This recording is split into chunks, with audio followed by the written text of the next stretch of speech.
आज हम लोग कक्षा 10th का फायर एंड आइस पढ़ने जा रहे हैं जो रॉबर्ट फ्रॉस्ट ने लिखा है। पाठ का नाम है फायर एंड आइस, यानी आपके पाठ का नाम टाइटल क्या है, फायर एंड आइस। एंड लिखने वाले कौन है, रॉबर्ट फ्रॉस्ट, यानी ऑथर या कंपोजर कहें तो कौन है इनके। कंपोजर होता है रचयिता, ऑथर होता है लेखक। तो यहाँ पर जो कंपोजर है उसके रॉबर्ट फ्रॉस्ट हैं। इनका पाठ है some say the world will end in fire. Some माने कुछ, से माने कहते हैं, द वर्ल्ड माने संसार, द माने इस भी होगा अर्थ, पोयम में अर्थ इस निकलता है। वर्ल्ड माने संसार, बिल माने गागी के, एंड माने अंत, इन माने मैं, फायर माने आग। कुछ कहते हैं इस संसार का अंत आग से होगा या आग आग से होगा। सम से इन आइस, सब माने कुछ, से माने कहते हैं, इन माने मैं, आइस माने बर्फ। कुछ कहते हैं बर्फ में। From what I have tested, from what माने जो, आई हैव टेस्टेड, टेस्टेड माने स्वाद चखा है, ऑफ डिजायर माने इच्छा का, तृष्णा का। जो मैंने इच्छा का स्वाद चखा है। आई होल्ड विथ दोज, आई माने मैं, होल्ड माने पकड़े हूँ, विथ दोज माने उनको, और होल्ड विथ माने होता है के साथ होना, ये इडियम है। मैं उनके साथ हूँ, राइटर जो आई लिख रहा है ना, ये अपने लिए लिख रहा है। मैं उनके साथ हूँ हु फेवर फायर, जो आग का पक्ष लेते हैं। फिर से एक बार अर्थ देख लें। सम से कुछ कहते हैं the world will end in the fire, the माने इस, वर्ल्ड माने संसार का, बिल माने गागी गे, एंड माने अंत होगा, इन माने मैं, फायर माने आग में। कुछ कहते हैं संसार का अंत आग में होगा। सम से इन आइस, कुछ कहते हैं बर्फ में। From what I have tested of desire, from what माने जो, आई हैव माने चुका हूँ, टेस्टेड माने स्वाद चख चुका हूँ, ऑफ डिजायर माने इच्छा का, तृष्णा का, लालच का। जो मैं इच्छा का स्वाद चख चुका हूँ।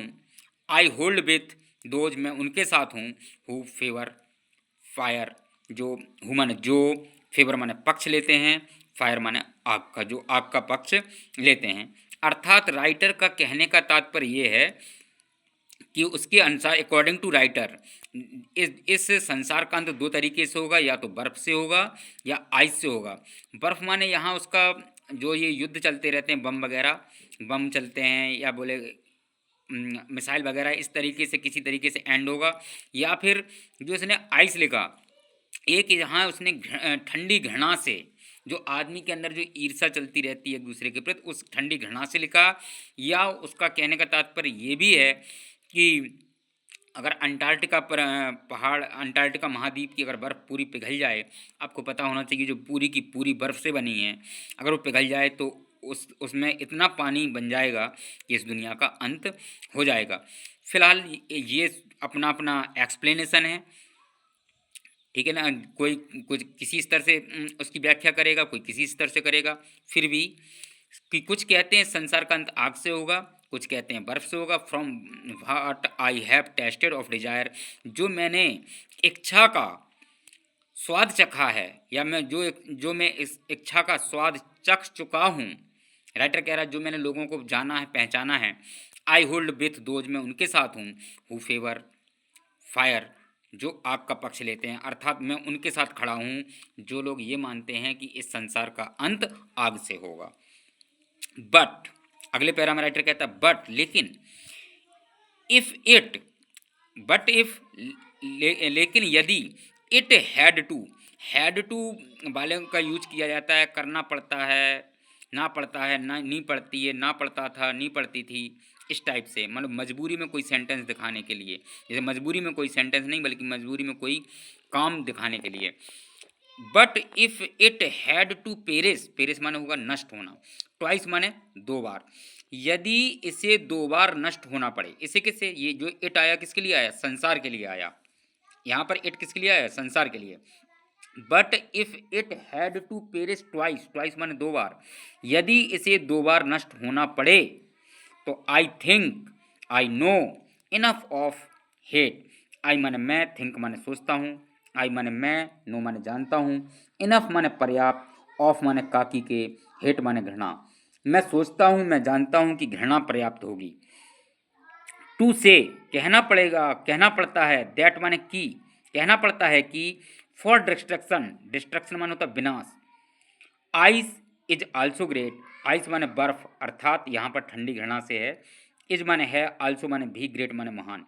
अर्थात कहना पड़ेगा कि विनाश के लिए घृणा महान है, एंड वुड सफिस, एंड माने और, वुड माने गागी गे, सफिस माने पर्याप्त होगी, ये सफिशियंट से बना है वर्ड, और यह विनाश के लिए पर्याप्त होगी। फिर से इसको सुन लेते हैं। कवि कहता है कि but if it had to perish twice, यदि इसे दो बार नष्ट होना पड़े, किसे दो बार नष्ट होना पड़े, इट संसार को, तो आई थिंक मैं सोचता हूँ, आई नो मैं जानता हूँ, इनफ ऑफ इट घृणा पर्याप्त होगी, टू से कहना पड़ेगा, दैट की कहना पड़ेगा कि destruction ice is also great, विनाश के लिए, फॉर लगा है ना, फॉर माने के लिए, विनाश के लिए बर्फ अर्थात ठंडी घृणा महान है, एंड वुड सफिस और इसके लिए पर्याप्त होगी, अर्थात इस संसार को नष्ट करने के लिए पर्याप्त होगी। ठीक है, अब हम एक सेंट्रल आइडिया पढ़ते हैं पाठ में। ये हमने आप लोगों के लिए लिख रखा था पहले से ऑलरेडी, इसकी ज़रा आप लोग इसको अपने रजिस्टर पर लिख के रखें। ठीक है, अब जैसे बेटा इसमें पेपर में क्या होगा कि आपका एक पैरा आएगा, पैरा, ये वाला पैरा आ गया मान लो एग्ज़ाम में, नीचे कुछ क्वेश्चन लिखे होंगे, उनके आंसर आपको देने होते हैं। तो who is the poet of the fire and ice, fire and ice का पोएट कौन है, कवि कौन है, तो आपको पता है कि फायर एंड आइस किसने लिखा, रॉबर्ट फ्रोस्ट ने। किसने लिखा, रॉबर्ट फ्रोस्ट ने। तो इसी से बना लो, Robert Frost is the poet of fire and ice.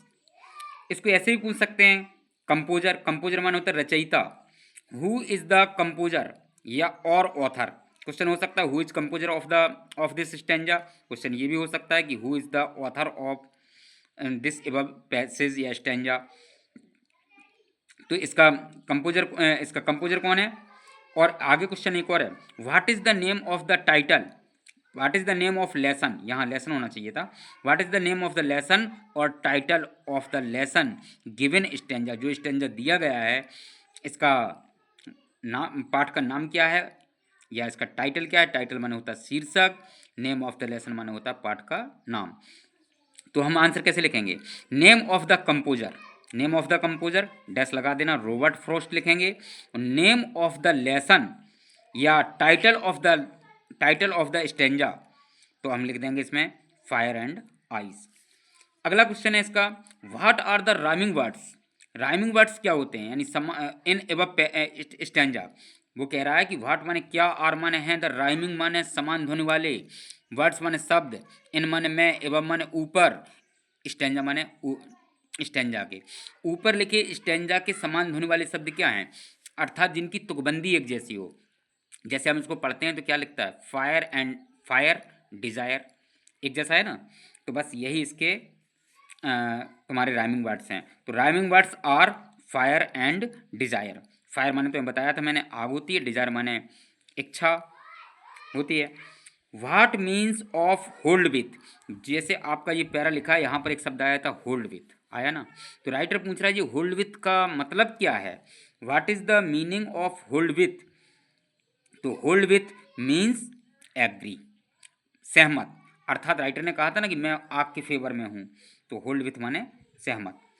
अगला, how many popular views, how many माने कितने, पॉपुलर माने लोकप्रिय, व्यूज़ माने विचार, डज द पोएट, पोएट माने कवि, रिगार्डिंग माने संदर्भ में, द एंड माने अंत में, अंत ऑफ द अर्थ माने पृथ्वी के अंत के संबंध में कितने विचार हैं, तो टू विचार हैं, टू व्यूज़ हैं, टू पॉपुलर व्यूज़।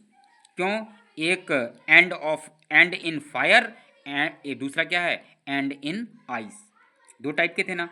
तो बस इसमें वही वाले हैं। तो इसमें पूछा है हाउ मैनी, तो हाउ मैनी से आंसर दे दो। Two popular views does the poet regarding the end of the earth. What type of desire, what type माने किस प्रकार की, व्हाट के साथ जो वर्ड आता है ना तो इसका अर्थ हो जाता है फिर किस प्रकार की, ऑफ द डिजायर माने इच्छा, विल कॉज कारण बनेगी, द एंड ऑफ, एंड माने अंत, ऑफ द अर्थ माने पृथ्वी का अंत का कारण किस प्रकार की इच्छा बनेगी, तो किस प्रकार की इच्छा बनेगी, अनलिमिटेड डिजायर, अनियमित इच्छा। विल कॉज ऑफ, देखो यहाँ पर केवल आपको कितना लिखना है, अनलिमिटेड डिजायर, जो मैंने लाल से लिख रखा है बकाया, तो इसी से आ जाएगा आंसर ना। Will cause of the end, cause of the end of the अर्थ। अगला क्वेश्चन है, विच फेवर ऑथर टेक्स, विच माने किसका, फेवर माने पक्ष लेता है, ऑथर माने लेखक, टेक्स माने लेता है। विच माने किसका, फेवर माने पक्ष, ऑथर माने लेखक, टेक्स माने लेता है। ऑथर किसका पक्ष लेता है, तो उसने क्या कहा था, उसने कहा था I hold with those, I hold with those who favour fire, जो आग का पक्ष लेते हैं। तो इसका आंसर क्या बनाएंगे हम, author takes favour of fire और डिजायर। ओके भाई, वीडियो को लाइक और शेयर जरूर करो।